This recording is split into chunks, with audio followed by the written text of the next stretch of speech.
Hello everyone, a very good evening to all of you. मैं अजय गुप्ता आज फिर से आपके सबके सामने आ गया हूँ एक नई वीडियो लेके। अभी हम बात कर रहे हैं डीमैट अकाउंट के बारे में। पिछली वीडियो में हमने बात की कि डीमैट अकाउंट होते क्या हैं और किस यूज़ में आते हैं, किस तरह से ये हमारे काम में आए, इनका काम शुरू हुआ। और हमने पिछली वीडियो में ये भी डिस्कस किया था कि किस तरह से डीमैट अकाउंट का प्रचलन या फेमस होना क्यों शुरू हो गया, क्योंकि गवर्नमेंट ने ही इनको मैंडेटरी कर दिया।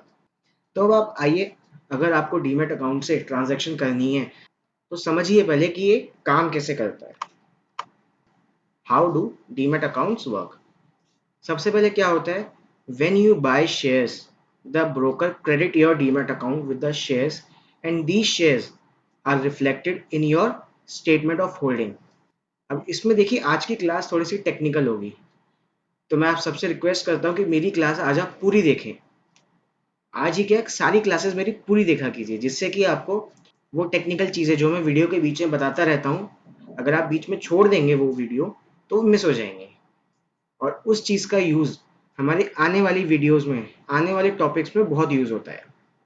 इसलिए मेरी रिक्वेस्ट है कि मेरी पूरी वीडियो आप ज़रूर देखें और सारी वीडियोस मेरी पूरी देखा करें। तो आइए वापस से हम शुरू करते हैं। इसमें क्या लिखा है, व्हेन यू बाय शेयर्स, जब भी आप कोई शेयर खरीदते हो, the broker credits your demat account with the shares and these are reflected in your statement of holding।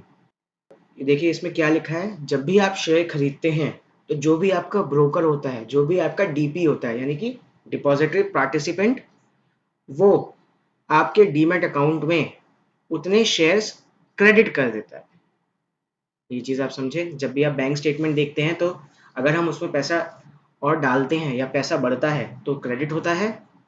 Same उसी तरह जब भी शेयर हमारे बढ़ते हैं तो हमारी स्टेटमेंट ऑफ होल्डिंग क्या होती है, नंबर ऑफ शेयर्स आपके पास कितने हैं, उसकी परचेज वैल्यू क्या थी और आज की डेट में उनके प्राइस क्या है, इसको कहते हैं स्टेटमेंट ऑफ होल्डिंग्स। लेकिन ये ब्रोकर्स के हिसाब से, मल्टीपल ब्रोकर्स के यहाँ मल्टीपल तरह की आती हैं, किसी में कुछ एडिशंस होते हैं, किसी में कुछ डिलीशंस होते हैं। तो वो ब्रोकर टू ब्रोकर या डीपी टू डीपी वेरी करेगा। ठीक है।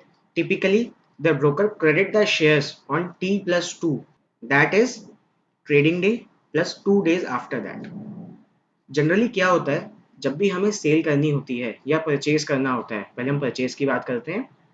मान लीजिए आज हमने किसी शेयर को परचेज किया तो हमें अपने डीमैट अकाउंट में दिख जाएगा कि हमने आज की डेट में इसे परचेज किया है। लेकिन अगर आपने ऑनलाइन अगर आपने नेट बैंकिंग से कभी पैसा भेजा होगा तो एनईएफटी के केस में वो अराउंड आधे घंटे में पहुंचता है और आरटीजीएस के केस में अराउंड 2 घंटे में। तो जैसे उसमें टाइम लगता है थोड़ा सा वो अमाउंट दूसरे अकाउंट में पहुंचने में, उसी तरह शेयर्स के केस में भी ट्रांजैक्शन डे यानी कि जिस दिन आपने शेयर परचेज करा प्लस उसके अलावा 2 दिन और, यानी कि टोटल तीसरे दिन। मान लीजिए अगर आपने 1 तारीख को कोई परचेज करा शेयर तो आपके नाम पे वो दिखेगा तो सही, लेकिन उसके सारे पेपर्स कब तक पूरे हो जाएंगे, वो शेयर आपको अलॉट कब हो जाएगा, अगले 2 दिन के अंदर। ये कभी कभी जल्दी भी हो जाते हैं, यानी कि 1 2 3 को तो होगा ही होगा, 3 को हो जाएगा, नहीं तो 4 को तो वो शेयर आपके नाम हो ही जाएगा। तो यानी कि इसमें थोड़ा सा टाइम चलता है, लेकिन प्राइस वही होगा जो आपने सिलेक्ट किया होगा। And when you sell the shares, you need to give your broker a delivery instruction note where you fill the various details of the stock sold। देखिए इसमें क्या है, जब भी आपको कोई शेयर सेल करना है तो आपको अपने ब्रोकर को एक डिलीवरी इंस्ट्रक्शन नोट देना पड़ेगा। डिलीवरी इंस्ट्रक्शन नोट क्या होता है, मान लीजिए जैसे बैंक्स में होता था, हमें एफडी तोड़वानी है, हम बैंक में गए, हमने एक एप्लीकेशन लिख के दी और हाथ किया तो उन्होंने एफडी तोड़ दी। वहीं टर्म डिपॉजिट आप याद कीजिए, टर्म डिपॉजिट में क्या होता था, पहले आपको उनको एप्लीकेशन लिख के देनी है, फिर उसके बाद जो भी इंस्टीट्यूशन में हमारी टीडी थी या टर्म डिपॉजिट था, वो लोग उसको असेस करते थे कि कितना इस पे हमें बैंक चार्जेस लेना है। सेम इसी तरह मान लीजिए अगर कोई शेयर है, आज की डेट में वो 70 रुपए का बिक रहा है और आपने वो 60 रुपए का खरीदा था। आप चाहते हो कि जैसे ही वो 71 यानी कि 71 रुपए का हो वो बिक जाए, तो आप ऑनलाइन ही अपनी मोबाइल से या इंटरनेट बैंकिंग से या उनकी वेबसाइट पे जाके एक उनको इंस्ट्रक्शन नोट दे सकते हो कि जब भी ये शेयर 71 पे पहुंच जाए तो आप इसको बेच दें, और जैसे ही वो 71 पे पहुंचेगा वो ऑटोमेटिकली बिक जाएगा। क्यों? क्योंकि ये एनएससी और बीएससी ने अपने सर्वर्स इस तरह से लगाए हैं कि सब ट्रांजैक्शन ऑटोमेटिकली हो। अगर आप चाहते हैं कि ये एनएससी और बीएससी काम कैसे करते हैं तो उस पर भी मैं वीडियो बना सकता हूँ, बट अगर आप चाहते हैं तो, क्योंकि वो बहुत टेक्निकल होगी, आपको पूरी वीडियो गौर से देखनी पड़ेगी, समझनी पड़ेगी, तभी वो समझ में आएगी, नहीं तो नहीं समझ में आएगी आप। ठीक है? यानी कि अगर हमें कोई शेयर आज की डेट में बेचना है, हमें अपने ब्रोकर को इंस्ट्रक्शन देने होंगे कि जब भी इसका प्राइस ये अमाउंट पे आ जाए तो आप इसको बेच दीजिए। तो सेम उसमें भी क्या होगा, वो जैसे ही बिकेगा तो your account is debited with the shares and you are then paid the amount for the shares sold. जैसे ही आप वो सेल करेंगे तो उतने नंबर ऑफ शेयर आपके डीमैट से डेबिट हो जाएंगे और उसका पैसा आपको मिल जाएगा। वो पैसा आप अपने डीमैट में रख के कोई दूसरा शेयर भी खरीद सकते हैं या उसको वापस अपने बैंक अकाउंट में विड्रॉ भी कर सकते हैं। ये सारा काम किसकी निगरानी में होता है? किसकी निगरानी में होता है? जैसे बैंकिंग रेगुलेशंस, बैंकिंग का सारा काम आरबीआई की निगरानी में होता है, ये सारा काम सेबी की निगरानी में होता है। लेकिन सेबी ने भी बोला है मैं सिर्फ इंस्ट्रक्शन दूंगा लेकिन काम कोई और ही करेंगे। तो इसलिए गवर्नमेंट ने दो डिपॉजिटरीज बनाई, एनएसडीएल एंड सीडीएसएल। देखिए हम 3-4 वीडियोस में, हर वीडियो में इनको इनके ऊपर डिस्कशन करते हैं। तो देखिए इसमें भी लिखा है there are two depositories in India, NSDL and CDSL, through whom the shares are held by the various depository participants।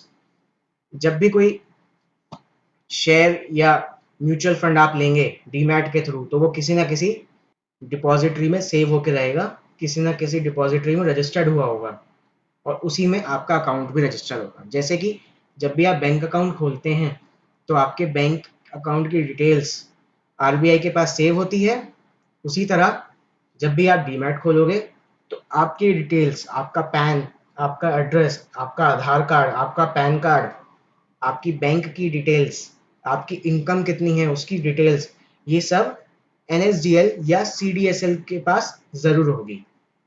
जिससे कि अगर आपको डिविडेंड देना है या कुछ देना है तो कंपनी डायरेक्टली सीडीएसएल और एनएसडीएल पे जाके उनसे इंफॉर्मेशन और आपको dividend easily with in few clicks पे आपके पास आ सकता है। देखिए ये आपने समझा कि किस तरह से डीमैट काम करता है। बहुत इजी है इसमें शेयर्स करना, शेयर्स परचेज करना, सेल करना बहुत इजी है। लेकिन इसके साथ एक ध्यान रखना आप चीज़, पर ट्रांजैक्शन के साथ एक चार्ज कटता है।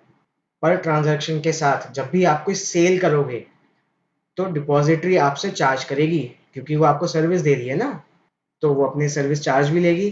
तो जब भी आप कोई सेल करेंगे शेयर, ये आप हमेशा ध्यान रखना, जब भी आप कोई सेल करेंगे शेयर, जब भी आप कोई सेल करेंगे शेयर, उस पर डिपॉजिटरी के पर ट्रांजैक्शन के कुछ चार्जेस होते हैं जो कि टाइम टू टाइम बदलते रहते हैं, लेकिन होते ज़रूर हैं। तो आप ये देखना ज़रूर जब भी आप कोई सेल करने जा रहे हैं शेयर कि क्या हमारा जो प्रॉफिट है वो उस चार्जेस से ज़्यादा है या नहीं, क्योंकि अगर चार्जेस से ज़्यादा नहीं हुआ तो हमारा तो लॉस हो गया। इसीलिए इन्वेस्टमेंट कीजिए बट सब कुछ जान के कीजिए, समझ के कीजिए, आंख बंद करके इन्वेस्टमेंट मत कीजिए। ये आपका कमाया हुआ पैसा है, बहुत सोच समझ के और रिसर्च करके आपको इन्वेस्टमेंट करनी होगी।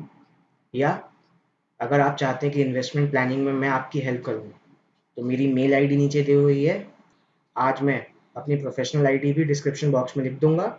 अगर आपको इन्वेस्टिंग से लेकर कुछ भी डाउट है या टैक्सेशन से लेकर कुछ भी डाउट है तो आप बेझिझक उस पर ईमेल कर सकते हैं, मेरी टीम आपको ज़रूर रिप्लाई करेगी। तो मैं उम्मीद करता हूँ जितना भी आज मैंने आपसे डिस्कस करा है वो आपको सबको समझ में आया होगा, आपने मेरी पूरी वीडियो देखी होगी।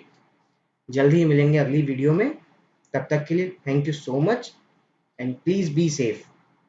और अगर आपको कोई डाउट है तो आप प्लीज़ कमेंट सेक्शन में मुझसे उसका जवाब, उस चीज़ को लिख के मुझसे पूछ सकते हैं। मैं जल्दी से जल्दी आपका रिप्लाई करूँगा। Thank you so much.